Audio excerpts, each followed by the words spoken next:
हरे कृष्णा साथियों, मैं आपका दोस्त जितेंद्र सागर, अंक ज्योतिष, फेस रीडिंग और टैरो कार्ड एक्सपर्ट। अपने इस चैनल में आप सभी लोगों का हार्दिक अभिनंदन वंदन करता हूं दोस्तों। और प्रेम से बोलिए, सच्चे दरबार वाली माता तेरी सदा ही जय हो। मां अन्नपूर्णा सब पे अपना भंडार भरे, आप सबके काम बनाए और आपके जीवन को सुगम बनाए।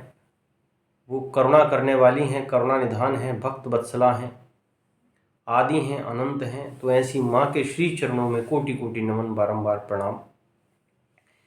मैया रानी के नवरात्रे चल रहे हैं और आप शारदीय नवरात्रों को बड़ी सुगमता से मना रहे होंगे, माता रानी के व्रत कर रहे होंगे और व्रत को पूरा करने के लिए आप पूरा प्रयास कर रहे होंगे। बहुत सारे लोग अलग अलग तरीके की साधनाएं कर रहे होंगे माँ को रिझाने के लिए, माँ को मनाने के लिए। तो करना भी चाहिए, क्योंकि माँ शक्ति का भंडार है, ऊर्जा का स्रोत है, अन्नपूर्णा है, जगत जननी है, सब कुछ करने में समर्थ है। तो मैं आपका दोस्त जितेंद्र सागर, अंक ज्योतिष, फेस रीडिंग और tarot card expert, energy healer और प्रॉपर्टी एक्सपर्ट, आपके बीच रहता हूँ। कुछ ना कुछ आपको बताने का प्रयास करता हूँ, ताकि आपका जो जीवन है उसमें अगर कहीं विषमताएं आ रही हैं, कुछ कठिन परिस्थितियाँ आ रही हैं, तो वो आसान हो जाएं। तो दोस्तों, निवेदन करूंगा, सबसे पहले अगर आपने मेरे चैनल को सब्सक्राइब नहीं किया है तो एक बार चैनल को सब्सक्राइब कर दीजिए, बेल आइकन का बटन दबा दीजिए और इसके साथ साथ दोस्तों, पोस्ट अच्छी लगे तो शेयर कीजिए और कमेंट आपके बहुत ज़्यादा वैल्यूबल हैं, अपनी राय व्यक्त करते रहिए। आज मेरी माँ अन्नपूर्णा का 7वां दिन है। 7वें दिन में माता अन्नपूर्णा ने चंडमुंड नामक 2 असुरों का वध किया था और इस पूरे ब्रह्मांड को भयमुक्त कराया था। माँ को अभय कहते हैं, माँ को अंजना कहते हैं। अभय का मतलब ही है कि जहाँ सारे भय खत्म हो जाते हैं, वो माँ अभय देने वाली हैं। माँ को वर मुद्रा कहते हैं, वो सारे वर देने में समर्थ हैं। शिव की शक्ति हैं तो माँ है, विष्णु की शक्ति हैं तो माँ है, ब्रह्मा की शक्ति हैं तो माँ है, जग जननी हैं तो माँ है, ऊर्जा का भंडार हैं तो माँ है, प्राण ऊर्जा चलाने वाली हैं तो माँ है, विषमताओं को दूर करने वाली हैं तो माँ है, संसार में भवसागर में डालने वाली हैं तो माँ है और संसार से अगर तारने वाली हैं तो माँ है। ये माँ की ही शक्ति है जो चराचर जगत में व्याप्त है, अनेक रूपों में व्याप्त है, अनेक शरीरों में व्याप्त है, अनेक तरीके से आती है और कहीं ना कहीं आपके जीवन को ऊर्जा और आनंद का अनुभव कराती है। और अगर वही भक्ति आपको वही शक्ति अगर आपको भक्ति में सराबोर कर दे तो कहना ही क्या। कहते हैं कि भक्ति रानी के 2 पुत्र हैं, एक का नाम है ज्ञान और दूसरे का नाम है वैराग्य।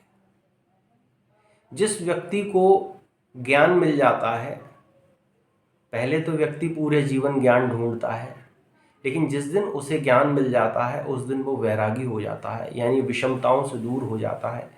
उसे अपने जीवन का एक उद्देश्य पता चल जाता है कि मैं जीवन में किस लिए आया हूँ और मुझे क्या करना है। तो दोस्तों, जिस तरीके से जीवन की विषमताएं आपको परेशान करती रहती हैं, ऐसे में यदि आप महादेव या माता रानी का ध्यान करते हैं, सुमिरन करते हैं, तो इन विषमताओं से आप दूर हो जाते हैं और आपका जीवन बहुत आसान और सुलभ हो जाता है। ज्ञान चर्चा चलती रहेगी।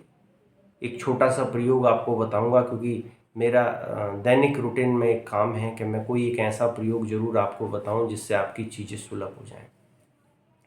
दोस्तों, अगर किसी व्यक्ति का रोग ना कट रहा हो और वो दवाइयों का आदी हो गया हो या दवाइयों से परेशान हो गया हो और बहुत जगह के उसने इलाज किए हों, चीज़ें नहीं मिल रही हों, तो एक तो निवेदन करूंगा कि एक बार आप मुझसे कोऑर्डिनेट करें, मिलें।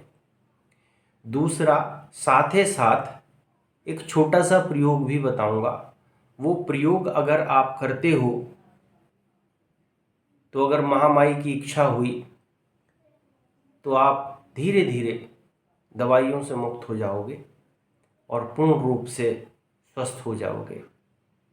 एक छोटा सा प्रयोग, हल्दी का प्रयोग।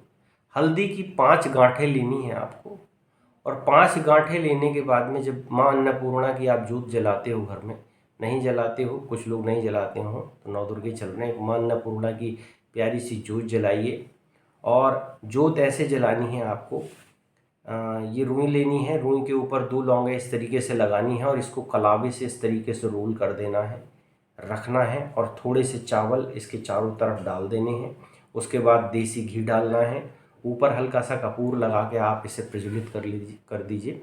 और जिस भी भाव से आप पूजा करते हैं, मेरी माँ का ध्यान कीजिए, गणपति का ध्यान कीजिए, अपने गुरु का ध्यान कीजिए, और जिस भी देवी देवता में आपकी आराधना है उनका ध्यान कीजिए।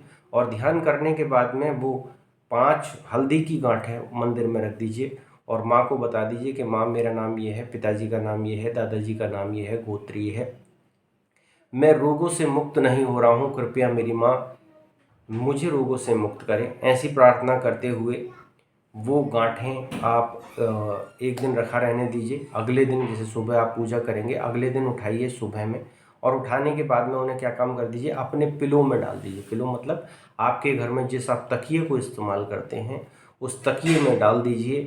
तो अगर आपको शारीरिक कष्ट ज़्यादा हो रहे हैं, दवाइयाँ नहीं टूट रहे हैं, अस्वस्थ हैं, और अगर कोई ऐसा व्यक्ति है जो असहाय है, तो ये प्रयोग आप करके उसके तकिए में डाल दीजिए। ऐसा करने से कुछ समय बाद वो व्यक्ति अच्छा होना शुरू हो जाएगा। ठीक है। हल्दी की अगर मैं बात करूं तो हल्दी में करक्यूमिन पाया जाता है, और रक्त को प्यूरिफाई करने की ताकत भी हल्दी के अंदर होती है, शरीर को स्वस्थ करने की ताकत भी होती है, और नेगेटिव ऊर्जाओं को दूर करने की ताकत भी हल्दी के अंदर होती है। तो हल्दी एक एंटीऑक्सीडेंट तत्व है, इसको आप इस्तेमाल कीजिए। और ये जो प्रयोग मैंने बताया ये आप प्रयोग कीजिए। आपके जीवन में अगर आनंद की प्राप्ति हो, अगर आप रोगों से मुक्त हों, तो दास को कृतज्ञता जताने के लिए एक बार जरूर मिलिए। महामाई आपके भंडार करे भरे, आपके जीवन में उन्नति रहे। इन्हीं शुभकामनाओं के साथ अगली वीडियो में फिर प्रस्तुत होऊंगा। निवेदन करूंगा कि वीडियो को लाइक, शेयर और कमेंट जरूर करें। राधे राधे, जय माता दी।